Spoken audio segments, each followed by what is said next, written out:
வசிக்கிறாங்க. இவங்க வந்து தனியாக ஒரு தேயிலை தோட்டம் வச்சுக்கிறாங்க. அவங்க வந்து நிறைய தொழிலாளர்களை வேலை செய்கிறாங்க. தேயிலை தோட்டம்னா அந்த தேயிலையை பறித்து டீ தூள் செய்கிறது தான். அதனால அவங்களுக்கு நிறைய பணம் கிடைக்குது. அந்த பணத்துக்கு இன்னொரு பெயர் வந்து ஒற்றை பணப்பயிர். இந்த தேயிலை தோட்டத்தோட பெயர் தோட்ட வேளாண்மை.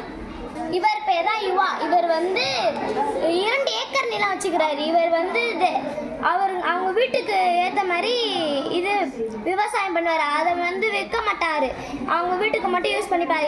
இது பேர் வந்து தன்னிறைவு வேளாண்மை. இவர் பேர் தான் ஜோசப். இவர் வந்து 20 ஏக்கர் நிலம் வச்சிருக்காரு. இவர் வந்து 100 மாடுகளும் 75 ஆடுகளும் வச்சிருக்காரு. இவர் வந்து விவசாயமும் செய்கிறாரு, கால்நடையும் வளர்க்குறாரு. அதனால இவருக்கு நிறைய பணம் கிடைக்கும். இதோட பேர் தான் கலப்பு வேளாண்மை. அப்போ விவசாயமும் கால்நடையும் சேர்ந்தா கலப்பு வேளாண்மை. Very good. கலப்பு வேளாண்மைன்னா 2 தொழிலும் செய்வாங்க. Okay, very good. இவர் பேர் தான் வந்து அசோக். இவர்கிட்ட வந்து 30 ஏக்கர் நிலம் இருக்குது.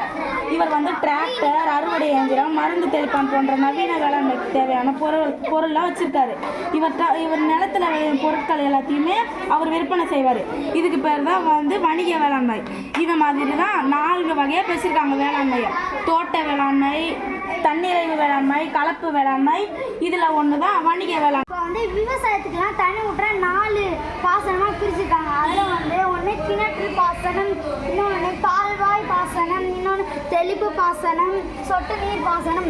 இப்போ வந்து நான் உங்களுக்கு சொட்டு நீர் பாசனத்தை பற்றி சொல்ல போகிறேன். சொட்டு நீர் பாசனத்தில் குழாயின் மூலம் தாவரங்களுக்கு வேர்க்கு மட்டும் சொட்டு சொட்டாக விழுகிற மாதிரி இந்த சொட்டு நீர் பாசனம் அமைச்சிருக்காங்க. அது மாதிரி இந்த சொட்டு நீர் பாசனத்தில் நீரும் மிச்சமாகும். இதுதான் கிணற்று பாசனம். இதில் எப்பவுமே தண்ணி இருக்கும். நம்மளுக்கு தேவைப்படும் போது இதில் இருந்து தண்ணி எடுத்துக்கலாம். மழை பெய்யும் போது இதில் தண்ணி சேரும். இது ரொம்ப பழமையான முறையா. இதுதான் கால்வாய் பாசனம். இது ரொம்ப முக்கியமான பாசனம்.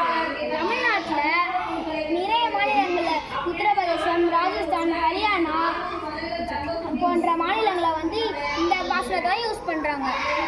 இதான் தெளிப்பு நீர் பாசனம். இது வந்து மழை போன்ற அமைப்பில் வந்து வைக்கப்பட்டிருக்கு. இதன் அமைப்பில் வந்து தண்ணி செலவும் கம்மியாகும். இதுதான் தமிழ்நாட்டில் முக்கிய பயிர்கள் வச்சிருக்கோம். இதுதான் மாநிலத்தின் முக்கிய உணவு. நெல், மக்காச்சோளம், உளுத்தம்பயிறு, கேழ்வரகு.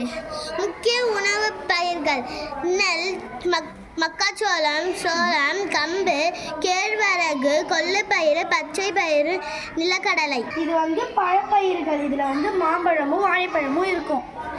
இது வந்து பூப்பயிர். இதில் வந்து சாமந்தி, மல்லிகைப்பூ, ரோஜாப்பூ, சேவந்தி பூலாம் இருக்கும். இது பணப்பயிர்கள். பணப்பயிர்களை வச்சு நிறைய பணம் சம்பாதிக்கலாம். இதில் வந்து பருத்தி, காப்பி, கரும்பு, தேயிலை, தேங்காய், மிளகாய், ரப்பர், எள், நிறையா பயிர் வகைகள்லாம் இருக்குது. இந்த மாதிரி